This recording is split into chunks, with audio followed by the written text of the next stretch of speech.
Amigos, bienvenidos a Diálogos de la Conciencia, un espacio para el encuentro y la reflexión. Los saludamos desde acá Luis Álvarez, Juan Carlos Bedoya y una servidora Diana Cárdenas. Y en esta ocasión vamos a tratar un tema que, bueno, a mí en lo particular me encanta, me apasiona. El silencio, porque pues tiene que ver con lo que va más allá de las palabras, con lo inefable. Y Juan Carlos, bueno, ¿qué? A ver, ¿qué nos puedes decir del silencio? Bueno, la palabra silencio procede del latín silentium, que significa callar, de donde el silencio no se concibe como una conducta y no como un fenómeno físico.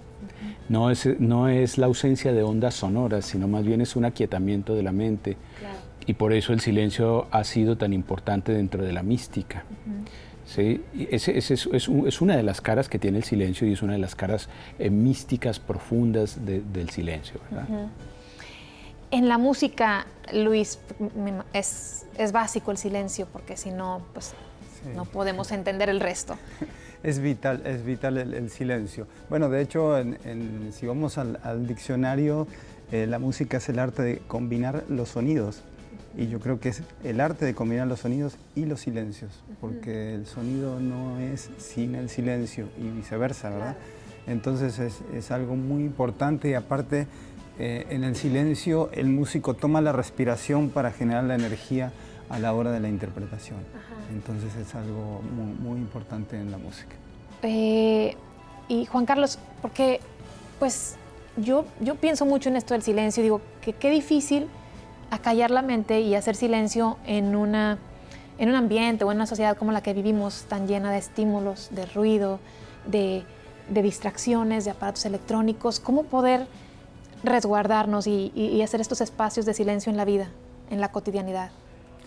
Sí, yo creo que uno de los problemas que tenemos hoy en día es la obesidad mental, ¿no? Obesidad mental. La obesidad mental, que es un término que se acuñó recientemente y que está relacionado con el hecho de que estamos bombardeados de información y a veces de información inútil. Claro. Información que se va acumulando, pero que no la podemos usar o que no es útil para resolver ningún problema de nuestra vida, no es útil para hacer de nosotros mejor persona, etc. Y aparte descontextualizada, ¿no? Muchas veces es una información completamente descontextualizada. Entonces podemos volvernos coleccionistas de datos que no podemos crear con ellos ningún sistema de conocimiento, ningún tipo de estructura con ellos. Y pues se supone que que se quedan en la memoria a corto plazo, ¿verdad? Pero de todas maneras, nuestra vida es muy diferente a la vida que tuvieron nuestros abuelos o bisabuelos, ya van pasando los años. Pero era un tiempo en donde realmente cuando llegaba la noche había silencio. Ahorita ya no. Si tú querías oír música tenías que ir a verla en vivo. Ahorita ya la escuchas a la hora que quieras, en el momento que quieras y en todas partes hay música. Entonces, en todas partes hay sonido, entonces hay una invasión. Entonces es necesario aprender nuevamente a resguardar y volver un poco a cultivar la mirada introspectiva y resguardar un poco nuestra mente y protegerla de esa contaminación. Y por eso se han puesto tan de moda ciertas disciplinas, ¿verdad? Que uno escucha de que el yoga, que la meditación, que tienen ese aporte valioso que es ayudar al individuo a silenciar un poco su mente. Claro. Ahorita que decías esto de la información que nos llega y que nos está constantemente bombardeando y que a veces alguna no nos hace ningún sentido, no nos sirve para construir conocimiento, bueno, yo pienso inevitablemente en las redes sociales, que constantemente nos está llegando información que nosotros creemos que no está filtrada, pero que hay un sistema que la filtra, ¿verdad? Y bueno, ¿qué hacer? O sea, invitar a la gente a tener esta capacidad crítica sobre la información que nos lleva, que nos está llegando, para poder hacer una limpia y tener estos silencios, ¿sí? Porque bueno, uno se mete a su Facebook y constantemente está recibiendo de mucha información, constantemente información. A veces no nos cuestionamos de dónde vienen las fuentes, qué tan fidedigna es. Y es ruido, al final es ruido, es esa contraparte del silencio. Así es. Y pues yo pienso que existe la libertad de expresión y en la medida que hay libertad de expresión yo puedo verter en el mundo, ¿sí? en los circuitos mentales del mundo yo puedo verter lo que quiera, siempre y cuando sea responsable, ¿verdad? Haciéndolo de una manera responsable. Pero ese más bien en el criterio de cada quien decidir qué toma. ¿A dónde se asoma, ¿no? Yo soy libre de ir a asomarme a donde yo quiero. Y ahí es donde entra el criterio del cuidado de mi mente, ¿no? De tener una higiene mental. ¿A dónde me voy a meter? ¿A dónde me voy a asomar? Y eso, yo escojo de qué quiero llenar, ¿sí? O de qué quiero nutrir mi mente. Le puedo dar, así como existe la comida chatarra, en el mundo de la mente también existe la toxicidad mental. Claro. Sí. No sé qué opinas, Luis, pero yo pienso en el silencio e inevitablemente pienso en la naturaleza. Claro. Y que la naturaleza puede ser ese espacio precisamente donde podamos ejercer estos silencios. Tú, por ejemplo, tú como artista, te vas, te inspiras a la naturaleza, caminas, o qué es lo que haces para tener esos espacios de silencio.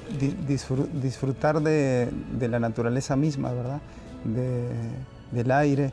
Pues tenemos el sonido porque existe el aire, pero en la tierra y fuera de nuestra atmósfera también existe sonido, pero es imperceptible a nuestros oídos. O sea, el aire lo va proyectando. En otros aspectos, fuera de nuestro planeta, también, como decía Pitágoras en su estudio del sonido de las esferas, existe el sonido, las esferas celestes generan un sonido y eso es imperceptible para el oído humano, pero no para la sensación. Claro. Es captado por nuestra sensación. Entonces el poder llegar a, digamos, disfrutar del silencio captando esas sensaciones que nos brinda la naturaleza es algo maravilloso. Tenía aquí unos pequeños escritos como diferentes autores. En la música, Atahualpa Yupanqui, por ejemplo, hablaba un aspecto, digamos, contrario al silencio, porque él decía, le tenía rabia al silencio, y dice, le tengo rabia al silencio por lo mucho que perdí, que no se quede callado quien quiera vivir feliz, con respecto a la expresión, ¿verdad? Sí. La libertad de expresión. Sí, de hecho, ahora que menciona Luis fragmento de Atahualpa, hay una expresión de Gandhi, que se atribuye a Gandhi, porque ahora se hablan de expresión, se le atribuyen a autores cosas que de repente no son ellos literales, ¿verdad? Claro. Pero se le atribuye a Gandhi una frase que dice, lo malo de las cosas malas es el silencio de la gente buena. Sí. Entonces, el silencio tiene un lado que no siempre es el lado positivo, que es un poco el de la indiferencia, claro. El de que nos callamos, en el que necesito comunicarme con el otro y el otro no habla conmigo. Esa es la parte no sana, digamos, la claro. Otra cara de la moneda dentro del silencio, ¿verdad? Así como está el lado más sutil y más elevado, que es la búsqueda del uno, la búsqueda de lo místico, el silencio total, ¿no? El sunyata, la vacuidad dentro de la... También existe esta otra parte, ¿no? Que el silencio que rompe los vínculos, ¿verdad? Y el silencio como resistencia también, ¿no? Como una protesta. Sí, así es. García Lorca embellece el silencio con este poema que dice: silencio, ¿dónde llevas tu cristal empañado de risas, de palabras y sollozos de árbol? ¿Cómo limpia silencio el rocío del canto y las manchas sonoras que los mares lejanos dejan sobre la albura serena de tu manto? Qué hermoso esto de García Lorca, bellísimo. Hermoso, sí. Bellísimo. Luis, ¿nos vas a cantar algo que tenga que ver con el silencio o simplemente algo donde podamos apreciar precisamente esta combinación entre los sonidos y el silencio? Sí, como no. Si quieren, les hago escuchar ese pequeño fragmento de Atahualpa Yupanqui, sí. ¿Verdad? Que dice...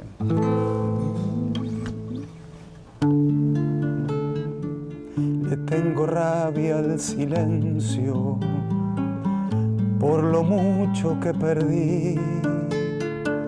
Le tengo rabia al silencio por lo mucho que perdí. Que no se quede callado quien quiera vivir feliz.